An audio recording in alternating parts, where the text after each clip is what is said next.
Hey everybody, how you doing? And as promised, I'm back. I'm not going to stay on for long. Was up late last night because of a tornado watch, but as promised, I'm back, and I'm back with. I said I was going to come back with a different conversation, and that's precisely what I have done. And this one talks about Cam Newton, and I'm going to go out and share this with the world, as they say, and bring in the hounds, right? Send out the whatever it is. Come in and participate like that. Okay, there, and I'm going to put this out over. I'll pick a Facebook group. I'll pick a Raiders Facebook group, right? Um, and no, not that one. Another one. This one. Okay, that one.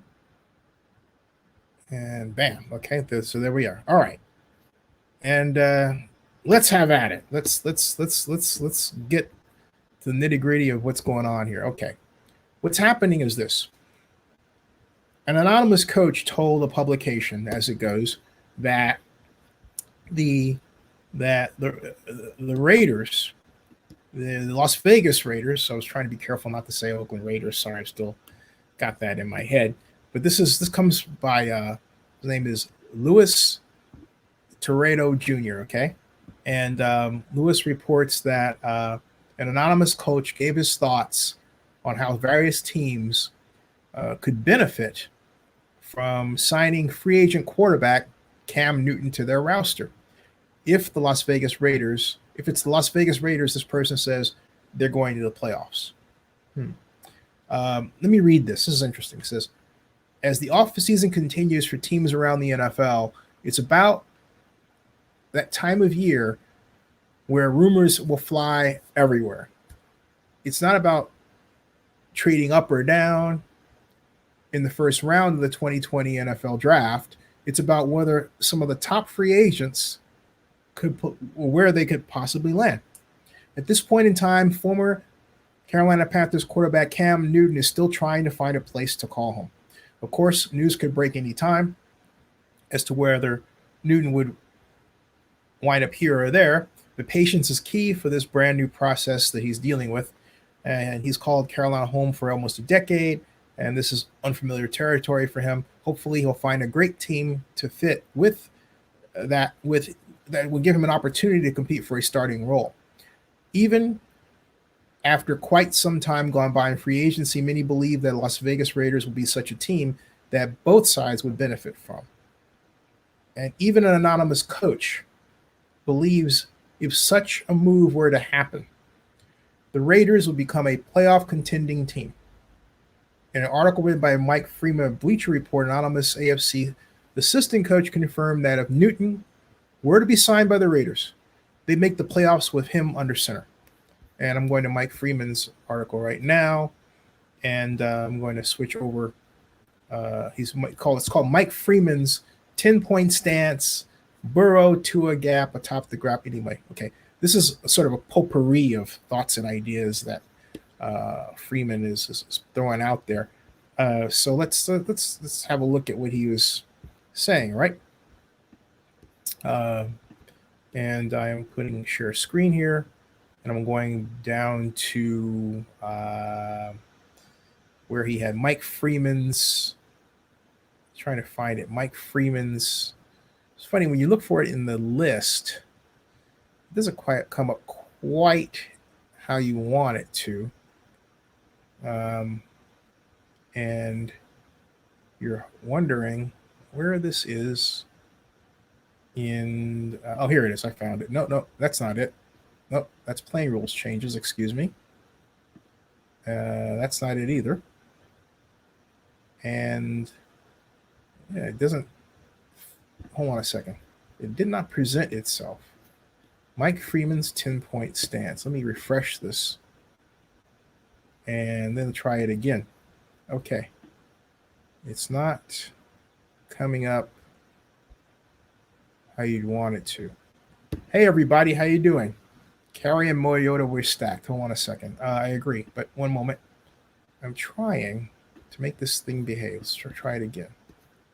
All right, anonymous. I believe anonymous coach picks.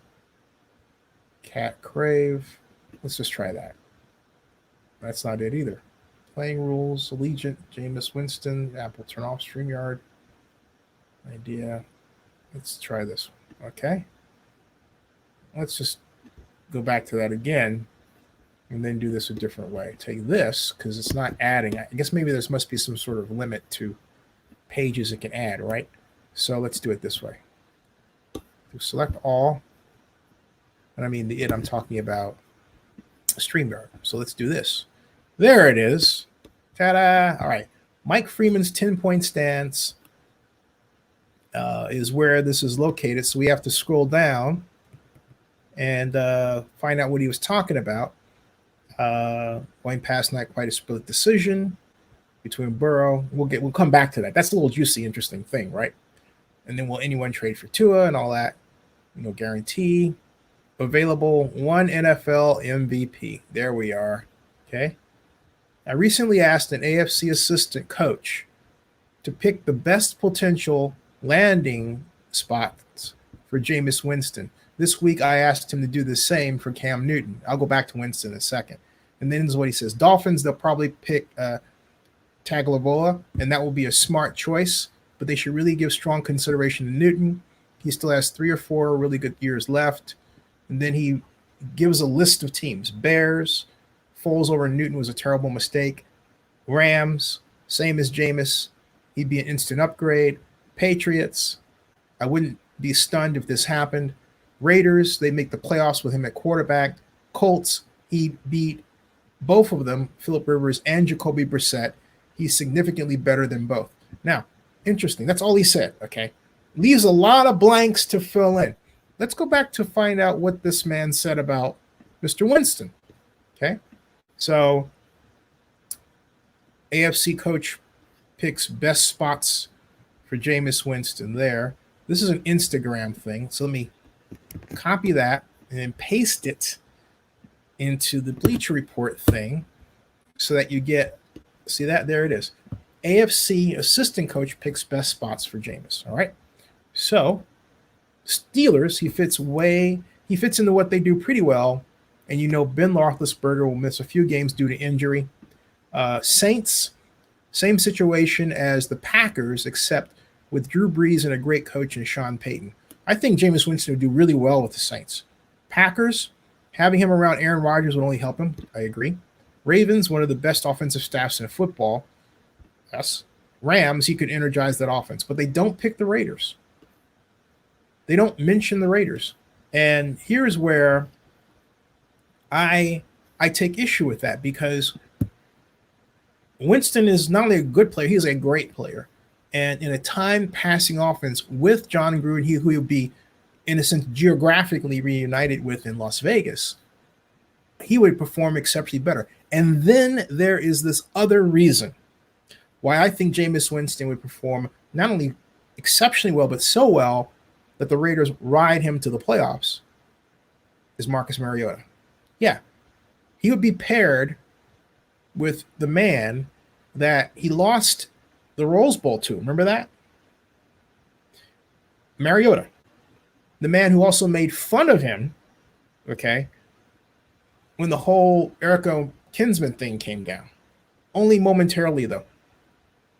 Jameis Winston and Marcus Mariota have a better relationship than the media painted, because the media, particularly the white media, didn't want Jameis Winston with the Buccaneers, were really, really set to make it look like Mariota and Winston didn't like each other. All right? I think they'll push each other. I think they'll have a competition that benefits the Raiders. And because Marcus is an excellent short passer, but Jameis Winston is a better passer. He's a better pure passer than Marcus Mariota, and a little bit better than Derek Carr.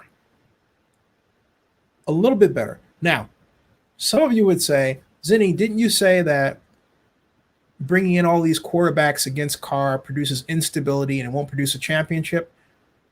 I did say that. But in this instance, I'm willing to admit if the Raiders bring in Jameis Winston, he's going to win the starting job. I'm willing to admit that I would be wrong.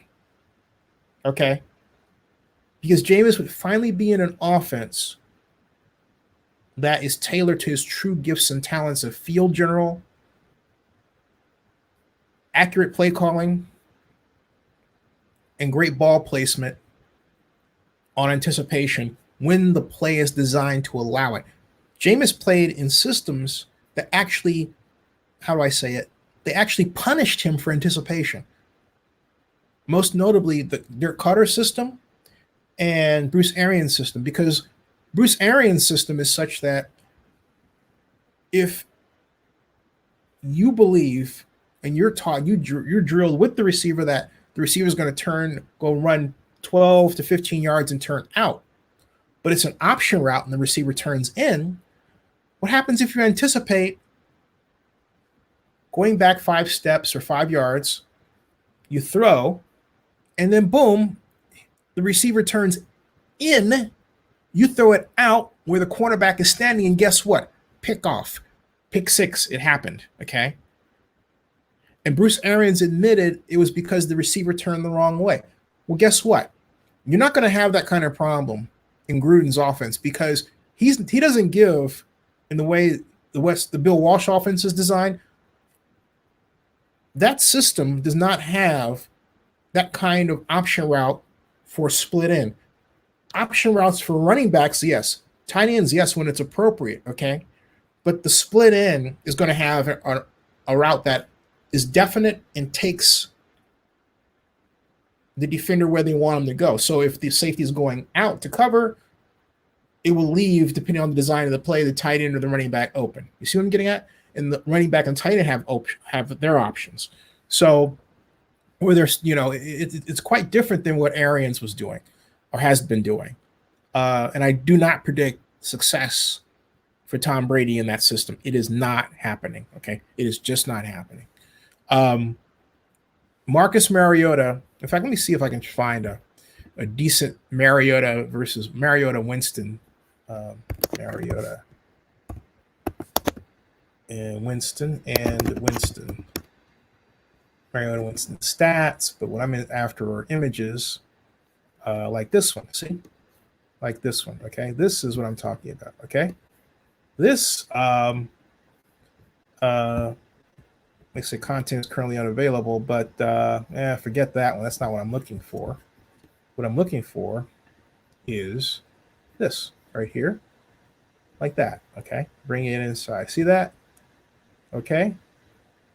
That's what I'm talking about, okay? Friends, all right? These guys get along, okay? So no use forgetting this idea that these guys don't know each other. They're not in contact. They don't have respect for each other. These guys have been through the wars together. They've been through the wars against each other. They can definitely be on the same team with each other. Why not Jameis Winston and Marcus Mariota? Okay, why not? These guys were together. They played against each other in college. See that? Remember that? Okay. Florida State and Oregon together on the same team in Las Vegas, which I might add would guarantee Buffalo ticket sales if we ever get this thing restarted for the Raiders in Las Vegas. Okay.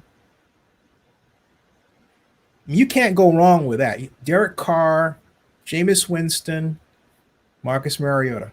I'm just saying, okay? I'm just saying. And yeah, I know I made a comment about stability.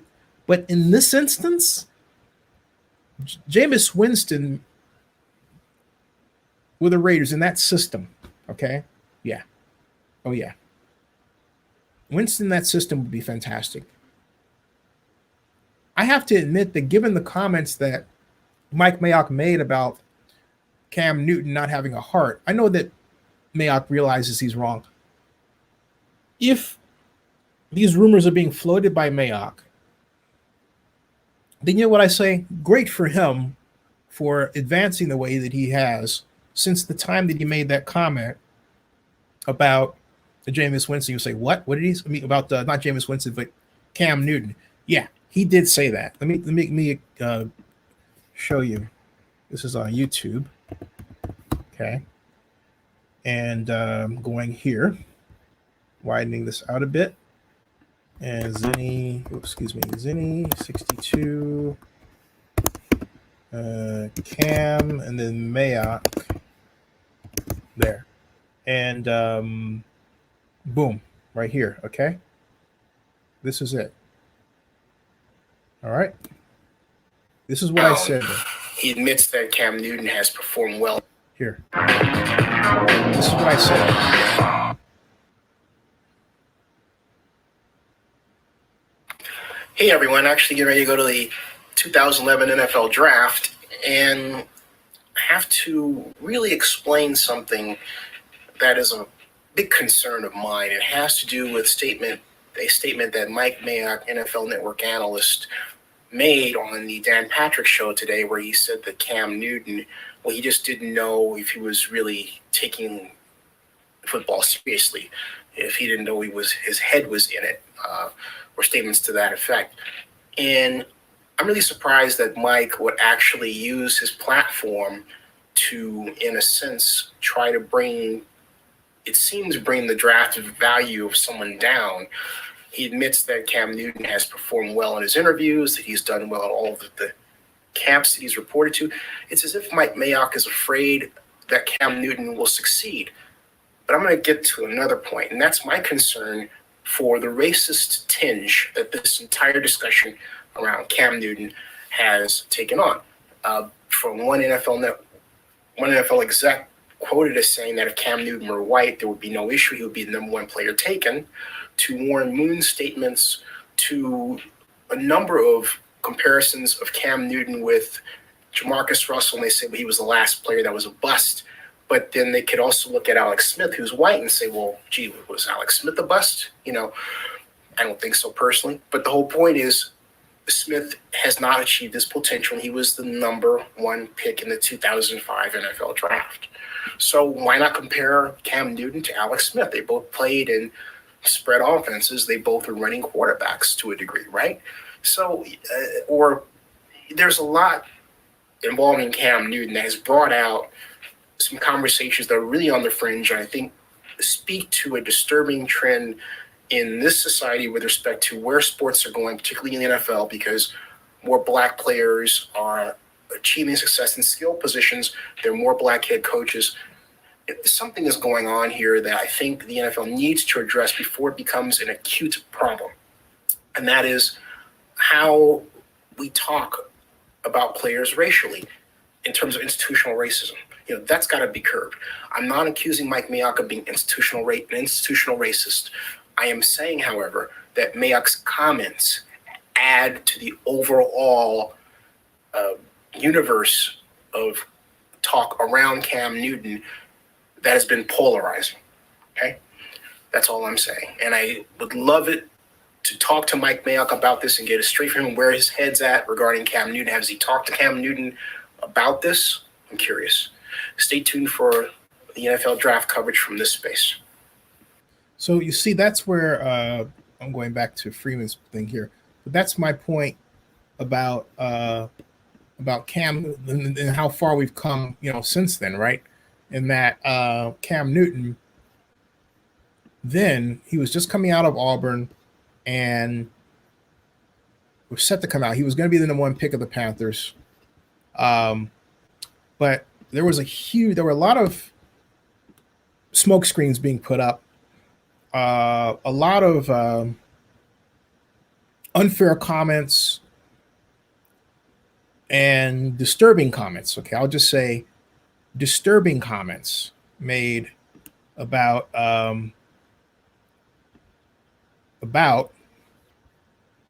players, in particular Cam Newton. Okay, so for Cam to go from that to this, to where we're talking about the possibility of Cam Newton joining the Raiders, with the same Mike Mayock, and the fact that no one shot that down, okay, that speaks volumes for how far Mike Mayock has grown as a person, as opposed to being this media person that makes comments about people, and doesn't really stop to think about the consequences of his statements. Okay,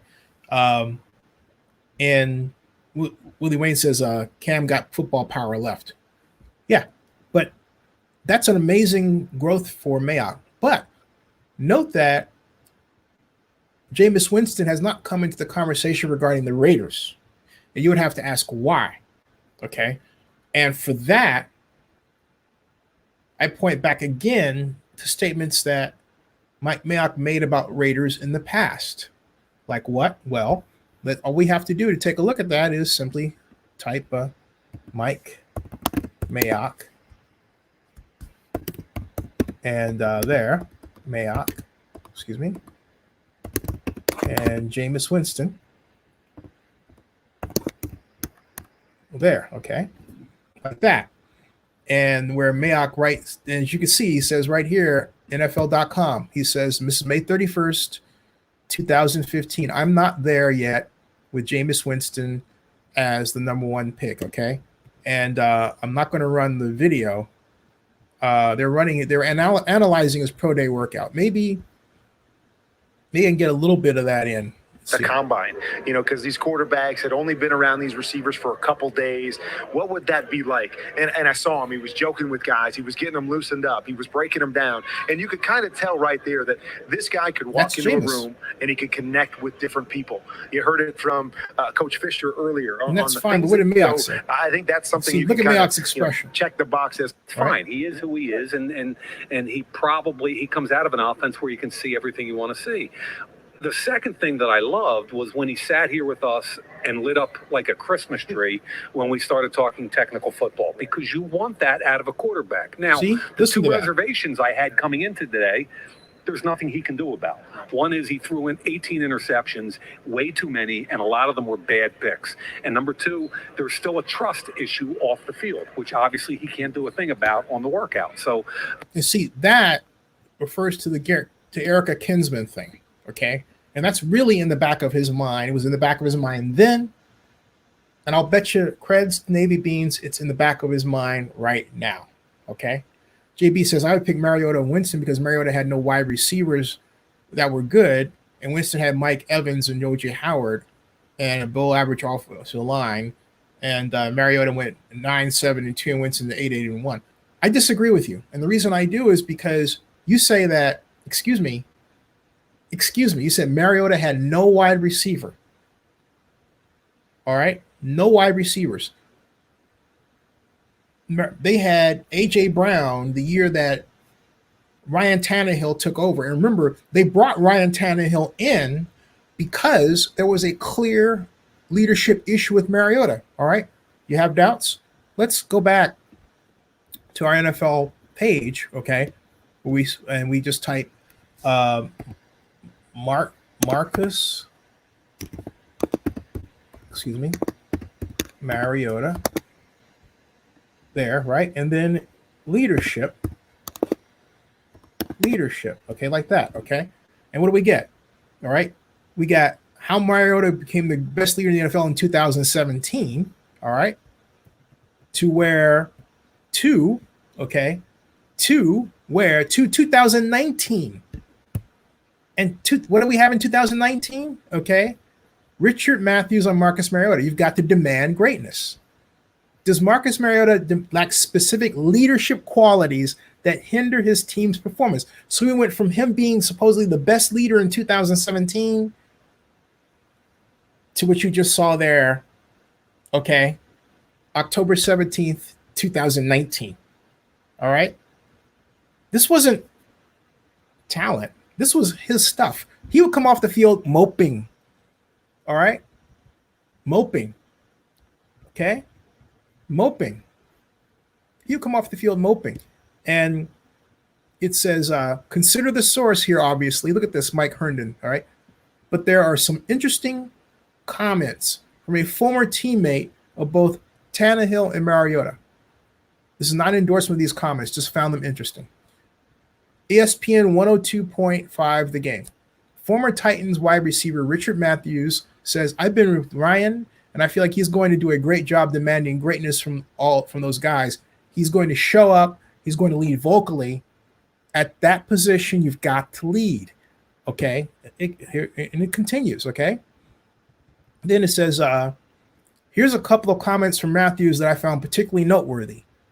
Why don't you think there's been better production? Marcus Mariota definitely loves to compete. He loves being a quarterback, and he loves being a leader. But in high school and college, you can be that silent leader. But when you get into the league, you're around grown men. You've got to demand greatness from grown men. They've got to be able to see that every day and not just every now and then. I think John Robinson and Mike Vrabel and Arthur Smith and everybody, they're doing a great job at bringing guys in to make it easy. But at the end of the day, the quarterback has to be the leader of the team. He has to be vocal. See this? He can't be forced to be vocal. And I think that's kind of what hurt Marcus a little bit, is having that genuine chemistry. When I was with Ryan Tannehill, he used to make us go out there twice a week in the offseason and go run routes and get on the same page. And it was like once in the offseason when I was in Tennessee, it's hard to get chemistry that way. And here's the question. Your experience with Marcus, why do you think he is like that? Where he's just this quiet guy, he's not going to be the fiery quarterback like we've seen in the league. Answer, he's so respected that nobody wants to keep it real. Everybody's afraid to be real with him. And sometimes I think people are forced into situations to kind of baby him along the way. It's just tough for people to be that real with such a respected, cool guy. He's cool, nothing bad. But at the end of the day, you're in this business to win. The guy that leads the team is the quarterback. All the great teams, you've got a great vocal quarterback who wants the ball in their hands, who demands greatness from the players, okay? So I think that says it all right there. Jameis Winston does not have that problem. You might, make fun of him for saying, he wants to, eat a W, right? But he doesn't have that problem. Jameis Winston is the person that's going to meet you out of the tunnel. He's going to greet you, okay? He's going to be the one that hypes you up. There's I'm trying to find a Jameis Winston tunnel. In fact, when I'm in the tunnel and get image, get greeting the players, where he's trying to find. There was a particular set of images I was trying to find that I'm not going to be bother digging too much into because it's more of a process than I thought. I'll save that for another time. But my point is that he's the guy that's going to give the speech in the huddle. He's the guy that's going to give a speech to the team, talking to them. And he's the guy that revs them up. I've never seen Jameis Winston team speech. Okay. And I've never seen, here we go. Okay. Images. All right. And here we go. Okay. All right. People make fun of this image, but look, this is not the only one out there of him. I'm going to show you, and I think you know what I'm about to present, but Richard Grant says, I like Richard a lot. Yes, I like Jameis a lot. I do too. And so I think, how do I, share screen, window, and Jameis Winston team speech, allow. Okay. See that? So we get this. Of course, you've seen this before, the E to W, right? All right, we get it. But then let's scroll down, okay? We get the eating W thing. But he was giving a speech, right? And that's not the only time he's done it. Look, okay? Video. Jameis Winston delivered a signature post-game speech after the Buccaneers win over the Cowboys, okay? This is what leaders do. right here. Look at this. Okay. All right. Jameis Winston delivered a signature post-game speech over the Buccaneers after the Buccaneers win over the Cowboys. That was November 16, 2015. All right. And I'm not going to play the video here for copyright reasons, but the headline is enough. When was the last time you saw Marcus Mariota associated with a headline like that? I have never seen Marcus Mariota, either college or pro, associated with that kind of headline. Okay, so that's the kind of guy you get when you get Jameis Winston, okay? You get a guy who is not afraid to be a leader, who's been a leader, all right? Who's been a leader. Now, people talk about the interceptions and everything. I say this. You put him in a timed passing offense with practice, with people who want to work and get better, and that's certainly on the Raiders, you will come away with a Super Bowl champion, provided the defense is better. And that's the real issue with the Raiders. That's the real Achilles heel, is that defense. You and I both know it. All right. Okay, folks, I'll be back tomorrow. Thanks for stopping by. This is fun. I love using this device to show you what people are saying and everything else. And I think because of this, I'm going to talk more about players than I've had before, outside the NFL draft, because now I can go and get what people have said about people. I can present videos that I made in the past, right? Without having to, hold up my smartphone like this and bring you this way and make you dizzy and all that. This is cool. This is StreamYard, by the way. I'm a big fan of StreamYard. I thank Mason Riggs, Zenny62 vlogger, for turning us on to this. All right. See everybody later. Thank you. Thanks, Rich. And thank you, JB. And JB, thank you for asking me about the streams and everything. God bless you for that. Good night, everybody. God bless you. I'll see you.